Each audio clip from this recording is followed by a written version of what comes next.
Hello everyone, William here from 222 Productions, and I am here to talk to you about the American Ninja Warrior Season 11 Oklahoma City Qualifiers in approximately 20 minutes or less, starting right now. So, this was a mostly good episode with a few points of contention, mainly one point of contention that we'll actually be getting to very quickly. But let's just talk about the course first. We're going to break down the course. Of course, we start with the shrinking steps, just like before. Then we have a new obstacle called the wing swing. And actually, one of the things I want to mention about the shrinking steps that I noticed is that there's a lot less, that I didn't mention in Atlanta, is that there's a lot less up and down movement with those steps and the shrinking steps after LA.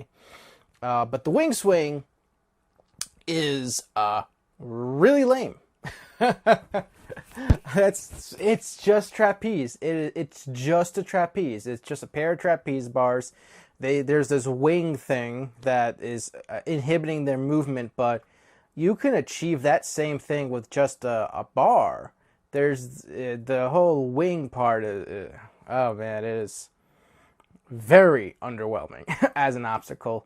One thing I'll say is cool is that like the second bar is on magnets that will like unhook or detach like with the slightest touch. So that's cool. Wonder if we're going to see that in any other regional. Then is the return of the flywheels, but it's a little different. It's now wheel to a lower wheel that's smaller, and then back up to a higher wheel that does the whole thing moves instead of just the wheel moving. It's kind of weird that they do that, but whatever. I guess they just do that to fill the gap. And then is the diving boards. It's 3 sets of boards that have a spring in the middle, and the idea is you got to run across them, and you want to try to step in the middle, because if you step on the sides, it can go all wonky like this. This was the Ninja Killer of the night, taking out more than a quarter of the field.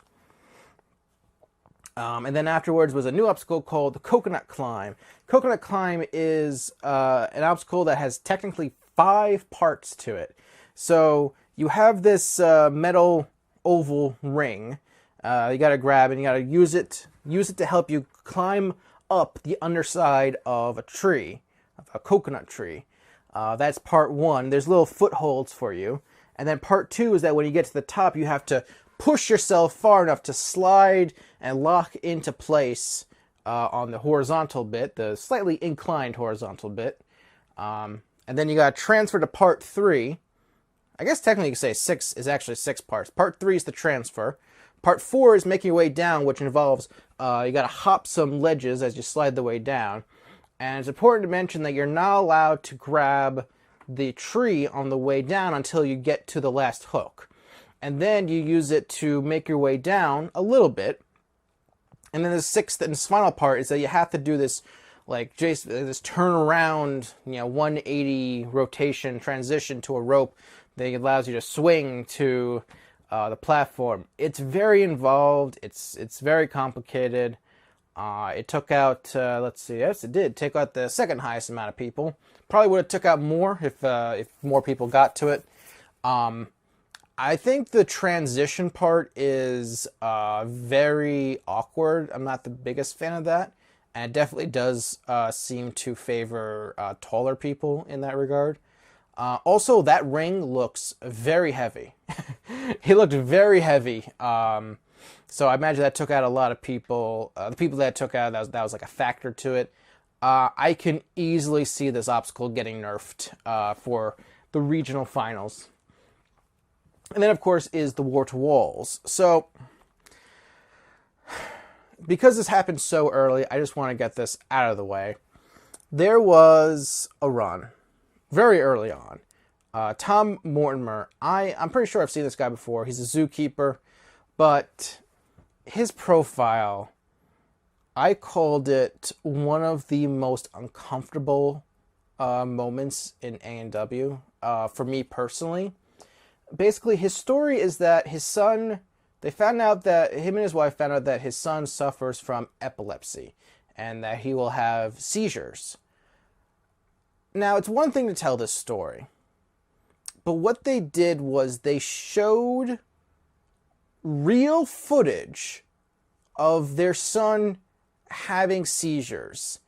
And then they showed the father talking about this, and he's starting to cry, and then his son comes from off camera to comfort him. And it's like so uncomfortable. I've complained about some of the stuff that they've shown in the past and stuff like that, but like,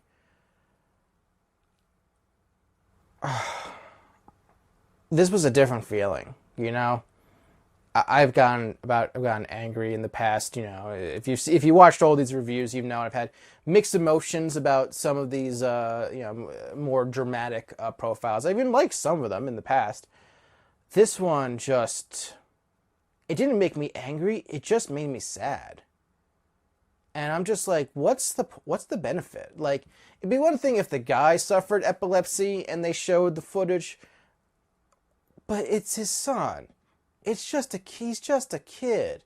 Leave him alone.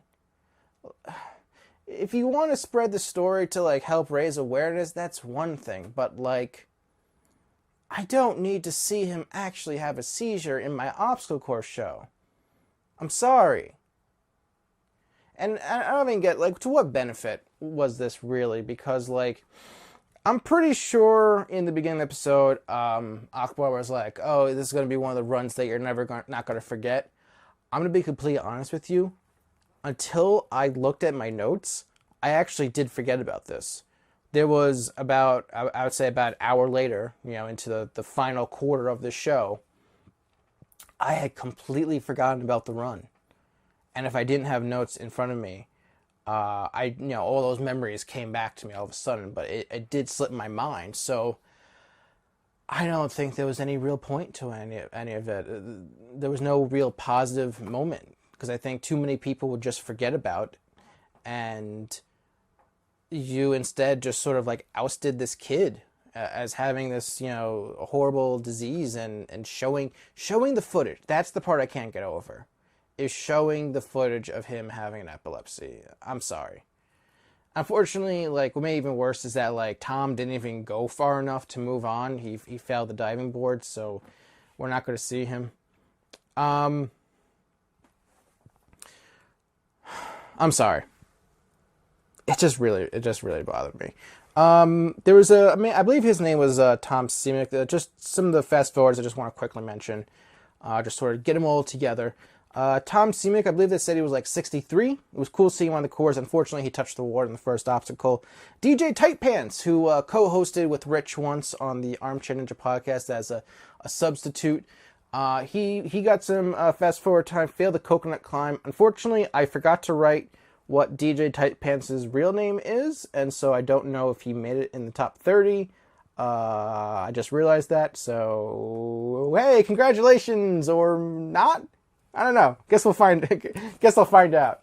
I'm sure on Armchair Ninja podcast, Rich will mention if he moved on or not. They brought back Favis Dubik, the screaming doctor. I mean, I can scream just as well as her, so I don't. She's not moving on, thankfully, so I don't have to listen to her. I'm sorry. Just a few was Eric Middleton, the bug ninja. Unfortunately, he just slipped on the flywheels. He landed and then fell backwards into the water, and so we're not going to get any sort of bug eating shenanigans this season, which is a shame, a real shame. And Eric Middleton's a good guy. I talked to him a little bit during the National Ninja League finals. He's a good guy. And I guess the only other one I want to mention is Brent Stuyvesant cleared, but he got fast forward, which I feel like they do that a lot to him these days. He's one of those competitors that, like, you know, he's a mainstay, but they're not going to show him too much. One thing that I've kind of noticed with the editing, so like, I still don't like that they don't show a timer. But the other thing I noticed is that with the introduction of using licensed music, this was pointed out to me this week, and now I can't ignore it. Using licensed music now seems to indicate that yes, this person is clearing. So they had David Wright, who he makes cakes, he makes cakes. That was his profile, like some, I don't know, some sort of licensed song that I'm not too familiar with, but it's about cake. And just with the profile piece, I'm like, he's clearing, isn't he? And he did. He cleared. They played the same song when he cleared, and now I cannot ignore that editing style. So, oh boy.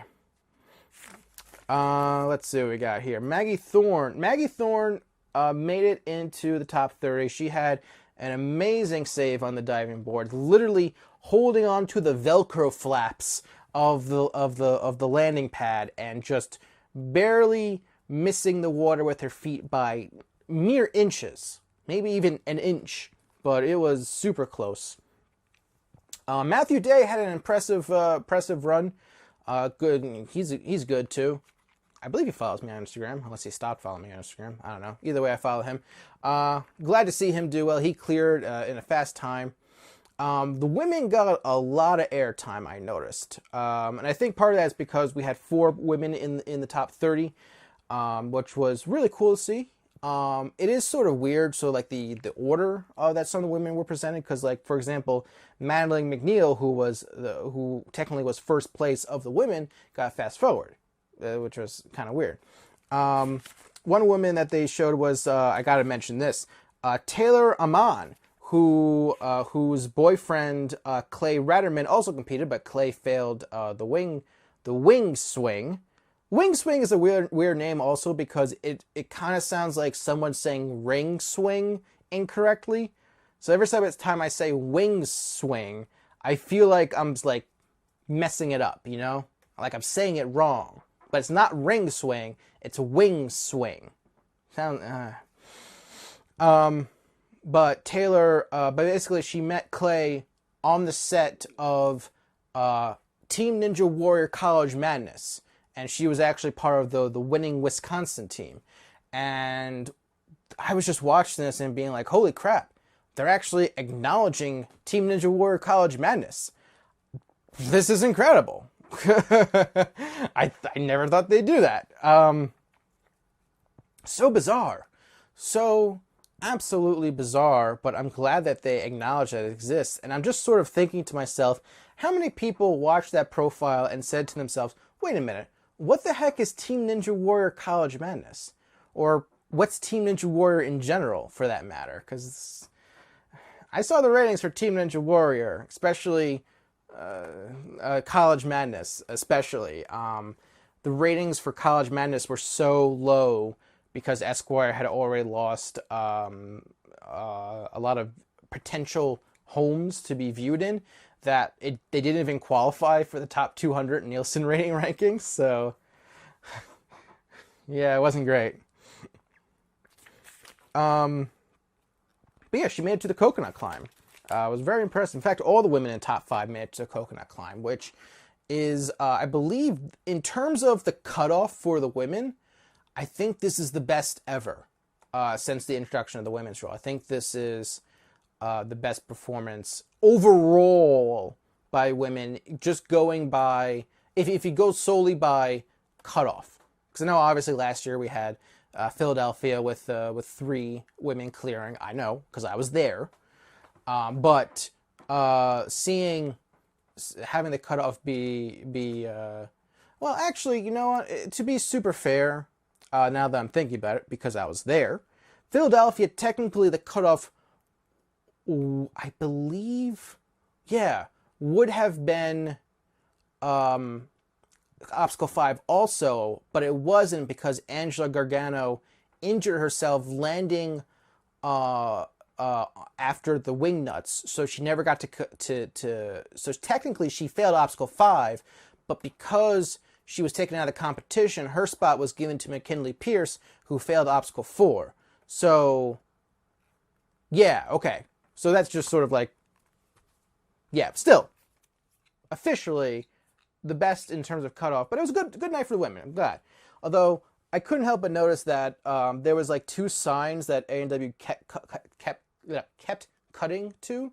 One that said girl power, and the other said future is female. And especially early on, there was a lot of female runs where they just kept cutting to those two signs to the point where I'm pretty sure it was the same footage. I'm like, wait a minute, is that the same shot? I feel like that's the same shot. I don't know, it's kind of weird. Sometimes I feel like A&W overcompensates with their portrayal of the women. Because like they feel, I don't know, it's weird. I've talked about this in the past. Like I'm always in favor of strong, powerful women ever since like, I was a kid. It's just sort of weird that like networks are playing catch up. It feels like that these days. But at the end of the day, it helps when the women actually do well, which is great. Barclay Stockton, another one who did well. Just did a simple recap. She made it to the Coconut Climb. Glad to see us. Jody Avila. He trains with his son. The big dog. Oh God, I can't believe I almost forgot to do the joke. The big dog ninja. He's the big dog. Jody Avila. Oh man, I'm so glad that he's moving on so I can say big dog so many more times, because I missed that. I missed that last season because he went out in the qualifiers, but he went for the mega wall. Unfortunately, failed. But hey, big dog ninja will be moving on. So looking forward to saying big dog plenty more times. Big dog. Oh, I just realized there is in my notes there was a woman named Leah Larkey who was a farmer. The profile piece was actually cool, her training on the farm. But I just realized in my notes I wrote that she failed the ring swing instead of the wing swing. So that kind of just goes on my point earlier. Karsten Williams' mom, it was a funny. You know what? I'll give him credit. It was a funny enough promo with his mom cheering him on to doing everything. I take stupid comedy over like drama crap 9 times out of 10. So I was fine with this. He ended up getting $5,000 in the mega wall, so good to see Carson do well. Quest O'Neill ended up being the last woman that they showed. I like this profile more than her profile last year. I think just because personally I like the story of like inspiring a child more than the dramatic story that she had last year. I've always been kind of the opinion that like the body type would have been the better way to go in terms of like the story that they focused more on last year. I explained this all last year in my review of A&W 10 whatever region she was in. But unfortunately she failed the diving boards and she's out. So I do appreciate them having someone like being eliminated like late in the episode. Kind of increases the unpredictability. The last 2 runs were Daniel Gill and Matisse Awahi. By the way, I guess, does Matisse not have a first name anymore? Because they kept calling him Kid Awahi the entire time. The Kid Awahi, Kid Awahi, Kid Awahi, Kid Awahi. I don't think at any point the word Matisse was ever said. And I'm just like, did he change his name? No, apparently not. His name's still Matisse. But yeah, very odd. So Daniel Gill went first. They showed him first. I don't know who actually ran first between the two of them. Daniel basically went for the Drew Drexel category strategy of going fast and going for the 10K. And holy crap, Daniel Gill went so fast through the first 5 obstacles. It took him a minute to get through the first 5 obstacles. Him getting through the coconut climb, I think, was like the most impressive part. He ended up getting the mega wall on his first try. So similar to Ryan Stratus, they both now have the distinction of back-to-back $10,000 mega wall clears. And Daniel moves on to the power tower. And so basically, with the last runner being Matisse Awahi, it basically came down to will it be Daniel versus Matisse or Daniel versus Matthew Day? Matisse was looking good on the time. He was actually ahead of Matthew, but he went for the mega wall and he failed. He did not complete the mega wall. He doesn't get any bonus money. He doesn't get the power tower. He looked disappointed in himself, honestly. He did seem genuinely disappointed in himself. But yeah, he doesn't get the Power Tower opportunity. And I'll just say this. The promotion of Matisse, I do find kind of weird, because they promote him as... I guess it's nothing against Matisse as an athlete. He's good as an athlete. But, like, it's one of those things where it's like, technically, Zach Day was a rookie who did better than him in Vegas, if you want to get super technical. But, like, it's weird that they promote him so heavily, because, like, I don't want to make this sound like a knock against the guy, but, like, he doesn't seem to have the personality that they love to show. His personality is way more subdued, and they generally don't like showing that. They generally like, stories, and right now his story is that, like, he trained with Daniel Gill, and a lot of other ninjas see him as, like, this sort of prodigy. And so, just last season and this season, and with the All-Stars and the USA versus the World, they promoted him so much. It's like I kind of joke that, like, he's the new Casey Catanzaro, just with, like, how much A&W promotes him, but he hasn't done anything that would, like, warrant the promotion. You know what I mean? Like, if Matisse was, like, made it to stage 3 as a rookie, or was, even the last man standing, I'd get it. But, like, he failed the Wingnuts. A lot of people failed the Wingnuts. A couple of rookies failed the Wingnuts. It's weird. But whatever. Like, as an athlete, like I said, Matisse is fine. It's just the promotion that I find weird. Anyway, so the Power Tower came down to first place Daniel Gill versus second place Matthew Day. What's interesting, they mentioned, is that Daniel and Matthew took first and second last year in their regional, what was it, Dallas? I think it was Dallas. So that's funny, that back-to-back 1 and 2. Yes, it was Dallas. So it started off pretty close, but the balance section, or as I also like to call it, the Kunoichi section, made the biggest difference. Daniel went across the beam right away. Matthew Day, unfortunately for him, he hesitated. He a bunch. He took more time to cross the beam before he started to cross the beam. And Matthew also seemed to be a bit slow climbing up the pole. And so it gave Daniel a relatively easy win from that point on. He hit the buzzer. He's guaranteed to move on to Vegas regardless of what happens. If he fails early in the regional finals, it doesn't matter. He's going to Vegas regardless. And congratulations to him. He basically, just like Drew, he got it all. He got the 10K and he got the Power Tower Speed Pass. So let's go through some stats. So we saw, by my count, 13 runs this episode, 29 fast forwards, and 8 clears, which is interesting, and I'll get to that in a second. According to A&W Nation, we had a grand total of 94 competitors compete in this region, and there were 9 fails on the shrinking steps, 12 fails on the wing swing, 13 fails on the flywheels, 25 fails on the diving boards, 18 fails on the coconut climb. No one failed the warp wall, but 4 people failed the mega wall, and we had 13 total completions, so 5 people got completely cut by my count, unless I missed something. And of those 13 completions, 2 of them were mega wall clears in some capacity. So let's go through your top 30 competitors, moving on to the Oklahoma City Finals.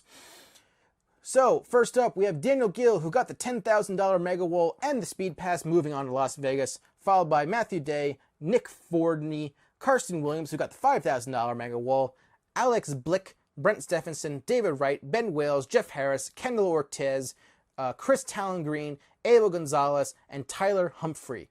Abel Gonzalez and Tyler Humphrey, I don't even remember seeing those names at all.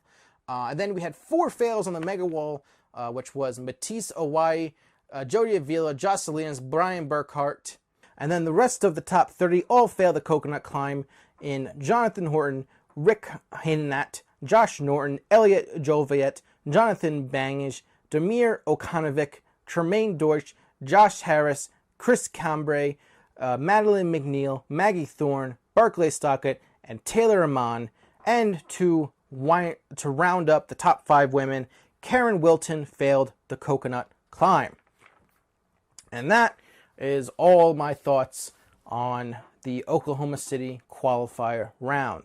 Overall, a good enough episode, despite some weirdness in the obstacles, especially the second obstacle, and just one profile piece that, like, I was just, whew, it was rough, man. It was rough. But anyway, tell me what you thought. Am I crazy about that profile? But did you like the episode overall? Did you like the wing swing, or any of the new obstacles, the diving board, the coconut climb? How you feel about that? Let me know. Make sure you vote also in the poll. Let me know about the episode in general. And thank you all very much for watching. Next time will be the review of the Tacoma regional, which is interesting because Baltimore was filmed before Tacoma, but they're showing Tacoma first. So you're going to have to wait an extra week for my behind-the-scenes coverage of the Baltimore qualifiers. But until then, thank you all very much for watching. I'll see you next time.